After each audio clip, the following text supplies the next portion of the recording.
All right, good morning, guys. I just want to follow up on exactly how yesterday went. Devin, you hit the doors with Nathaniel yesterday? I went with John. John, how was that? You got to see a sale? He didn't sell, but I saw him throwing his account, so. it's probably maybe after or before. Yeah. Did you learn anything yesterday? I finished New Star University, so I learned a lot of stuff from that. Yeah. I learned a little bit from John too. So. It's a great tool. I personally love New Star University. We'll actually be covering some of the material that's in it today. We'll be covering prospecting and as well as like a sales mentality. But before we begin, I actually wanted to go over, Nathaniel sent me the quote of the day, and it's all about change. And it says, the quality of your life and the duration of your success depends on your attitude. You are the only person in this world with the power to make it better. Dr. William Glasser maintained, if you want to change attitudes, start with a change in behavior. In other words, begin to act the part as well as you can of the person you would rather be, the person you most want to become. Gradually, the old fearful person will fade away. Change requires action. Most people wait until they feel like it to change their attitudes, but that only causes them to keep waiting because they have the whole process backwards. If you wait until you feel like it to try to change your attitude, you will never change. You have to act yourself into changing. An act of your will lead you to action, and your positive action will lead you to positive attitude. According to Henry Ford, whether you think you can or think you can't, you're right. The mind more than anything else determines how far you can go on the success journey. Act your way into feeling positive today as you face adversity. So we all know that like knocking doors can be kind of difficult. It's really kind of a pain in the butt when somebody yells at you, says no, and for those rare instances and few and far between, just overall a-holes. But the best way I could ever have it described was when I first started doing sales, I was actually really scared of it. I had a really cushy job for a 21-year-old at $10 an hour, full-time life, dental and health benefits. But then I got a friend that convinced me to go do Vivint. And one of the things I love, and the analogies they used at Vivint was a Spaniard. I can't remember exactly who it was, but he came to an island. Do you remember this story? Yeah, it was Cortez. Yeah, Cortez. And burned the ships. Yeah, and so he burned the ships. And so when they told me that analogy, I really liked that because Going more depth is a good one. Yeah. So what he did is he came across to the Americas, right? Americas? Yeah, I can't remember what island it was, Yeah. But he came across the sea from Spain, and he landed upon the shores. And he turns around and he ordered the men to set the pretty much set the ships on fire. And the reason why he did that was because he didn't want that mentality for his people that like they could mutiny, they could turn around, they could go back. And for them, it was like a one step forward. They're going to colonize this place. They're going to take over this place for the glory of Spain, essentially. And so we can take that into sales, meaning that like one of the things that like I really attached myself to that specific story. And I had a really rough start at Vivint. I didn't sell for 2 weeks, and then I sold 2 in a week, and then I didn't sell for another 2 weeks. And I stuck to that story so intensely. My manager actually told me, he said, if you don't sell 3 this week, you're gonna go home. And I said, I was like, you can kick me out of the apartments? And he said, yes, we're gonna kick you out of the apartments. And I said, well, you can kick me out of the apartments, but I'll just sleep outside. I was like, I'm not quitting. And then that week, with that mentality that I wasn't going to turn around and go home, I sold 5 that week. And I ended the summer, I think within like a month and a half, with 39 accounts of them. It was my first summer selling. But then I took that momentum because I saw the benefit behind doing sales, and that mentality stuck with me that there was no going back to a 9-to-5 job. And trust me, I tried. I went back to a 9-to-5, and within like a month I had quit. Can't stand it. Nope, I couldn't. So then I took the momentum, I came over here to New Star, and I sold 300 accounts my first year. And that was all a mentality. It was, I had these goals set, and I just went for it. So what are some things that we run into on like a daily basis that might like wear down on our mentality? Obviously we have the jerks. Sometimes we have doors answered. What are some other things that you guys have noticed in your years of selling, or 3 weeks of selling maximum? What's something you've noticed? I don't know, like it's super cold in Dallas. Yeah. So it's just like bringing me down. It's cold in Dallas. It was like 28. Wow. Yeah, it gets cold down there, believe it or But yeah, not. just like the temperature and stuff, and It's easy to kind of just let that get to you, Yeah. right? It's easy to say, oh, it's cold, I'm not going to knock today. Or it's raining, I'm not going to knock today. Or it's snowing, I'm not going to knock today. It's very easy to kind of give into those temptations. I have a story for that. Anyone else notice anything else? I'll jump right back to that. Well, something that I can't remember which sales book I was reading. But the biggest thing you have to do, they talk about it in one of the first things in New State University, is you have to sell yourself. Yeah. So basically what it boils down to is you got to make a decision once. The thing I struggled with Vivint, it's a great company. I will never knock the company. The problem I had though is I struggled with, I don't want to do door-to-door sales for security. Right. On a daily basis, I struggled with that. Of course. And I never made my mind up that this is what I'm going to do. And so that's why it was so difficult to do, is because I just never made the decision to make it my career. So do you feel like if you had made that decision that this was what you were going to do, you would have done better? Oh yeah, of course. I mean, I did my best year was 117 accounts, but that was when I moved to California. It was doing it year round, working, 6 days a week kind of thing. Yeah. But the problem is when you don't have your mind made up, you find yourself doing other things. Like I sat in my car a lot.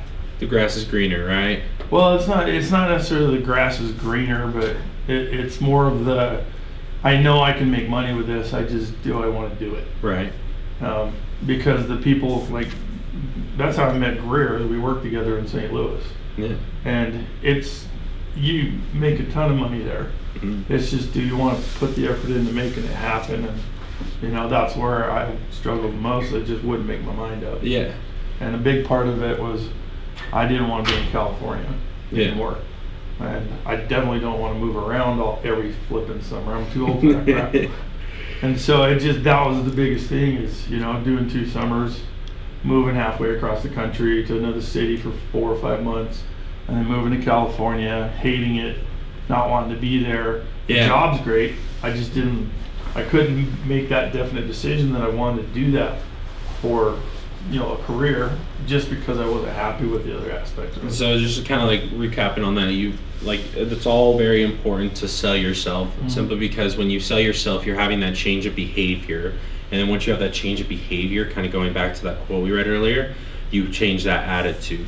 And so like the best piece of advice I've ever gotten was from Brad Creer, actually. When I first started, he said there are 2 things you need in order to be successful at this job. He said enthusiasm in serving a customer and energy on the doors. So you can walk, you can kind of let yourself, you obviously want to be on mindset the entire day, but obviously, if you need to put on a face in front of a customer, put on a face, make sure that they notice that you're happy, or at least that's the impression that you give them. So jumping back, I remember when I first started back in 2016, I was knocking in Duncan, Oklahoma. And it was freezing, it was called freezing fog. And what happened is the fog would hit the trees and it would create these little ice splitters. And trust me, dude, I was knocking this little old Vivint beanie with a pea coat, and I was like, all right, I'm gonna go sell today. And everyone else was just like, oh no, I think it's too cold today. And so I came back at 2 o'clock, I had sold 3 accounts in 3 hours. It was my 3rd week out. And it was just an incredible the testimony to me that if I was willing to go put in the effort when nobody else would, things would happen. Well, and the thing is, it's cold, but the customers are more likely to bring you inside the house. Yeah, exactly. Because they don't want their door open.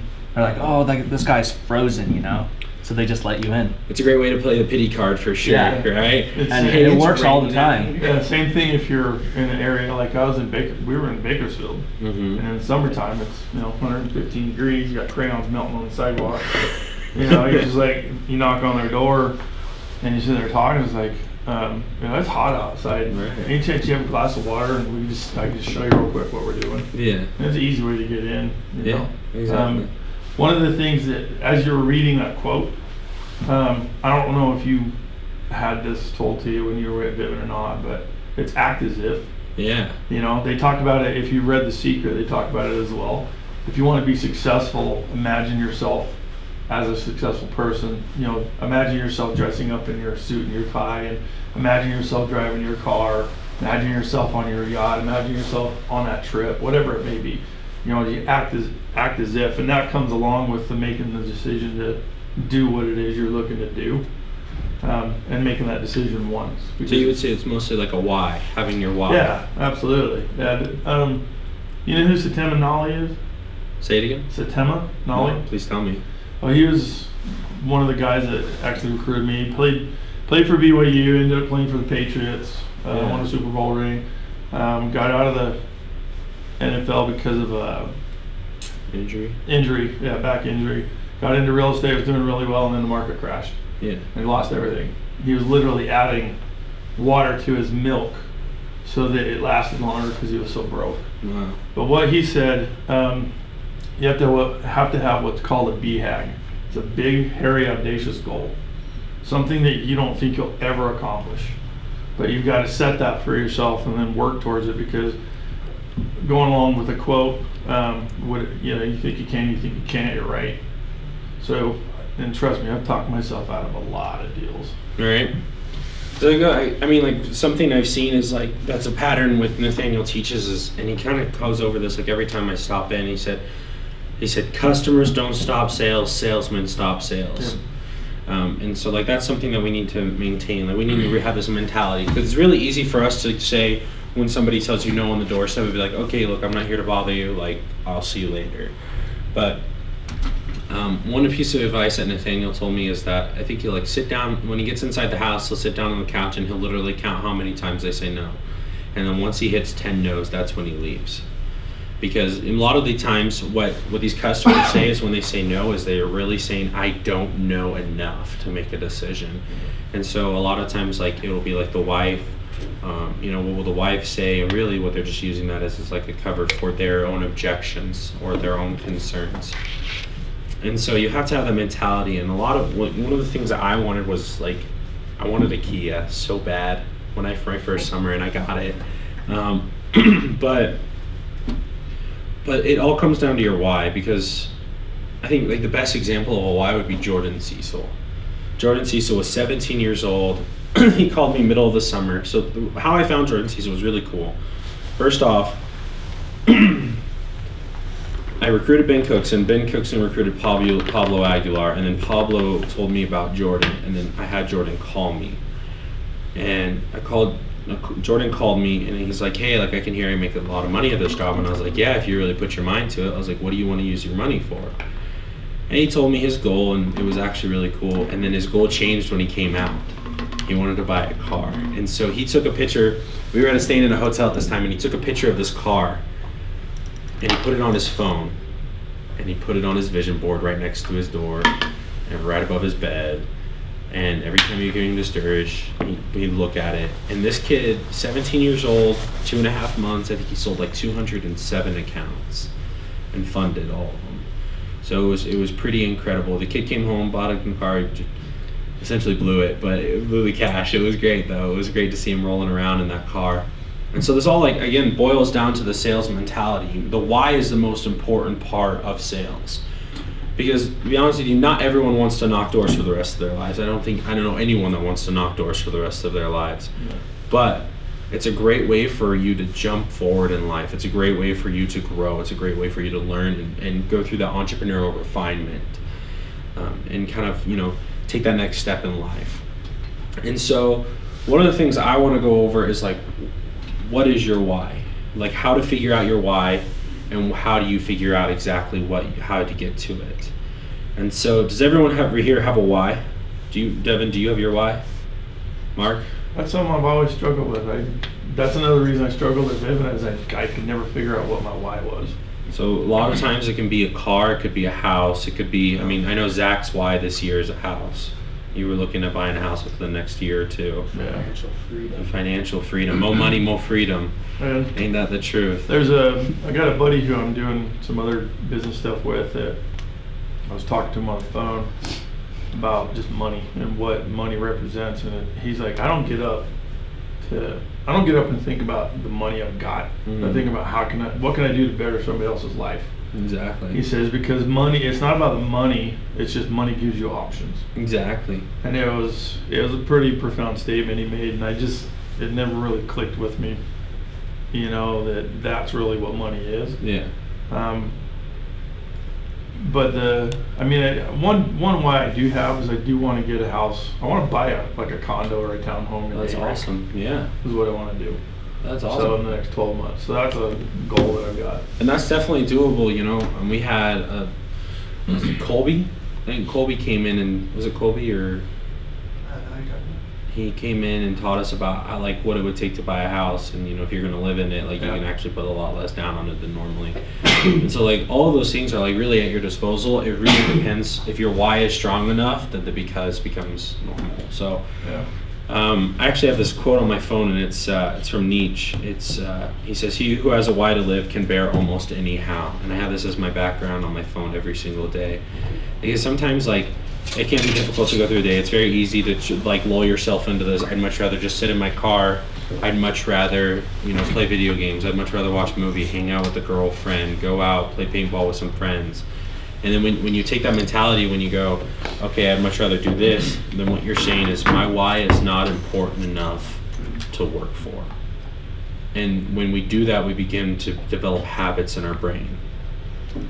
When we give up, we develop a habit of giving up. And a habit is a lot easier to develop than it is to break.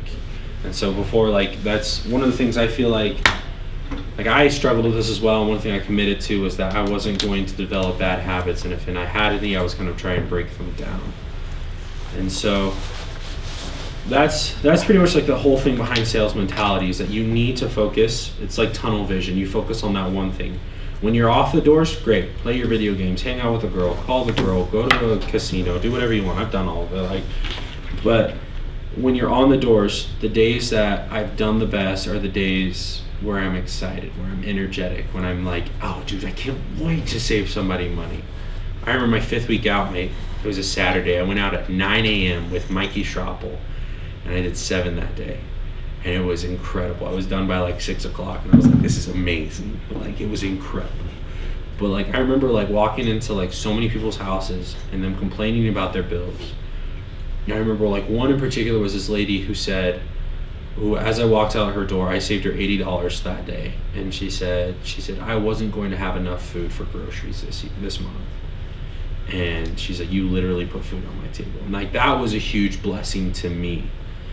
And so like that was my why, is like, I don't have TV, I don't really watch TV, but for me it was the service that I provided to my customers.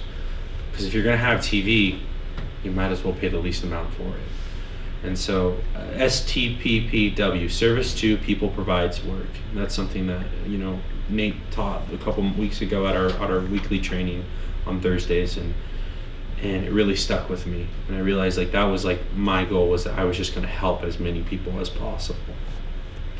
But next I want to talk about prospecting, because I feel like that can be a difficult thing. I feel like, you know, sometimes we rely on the leads a lot. And you're like, oh, if I don't have leads, I can't sell, you know. And so one thing I really want to focus on is that the mentality that I want to have in this Utah office is that Utah is literally the exact same as every other market, in my opinion.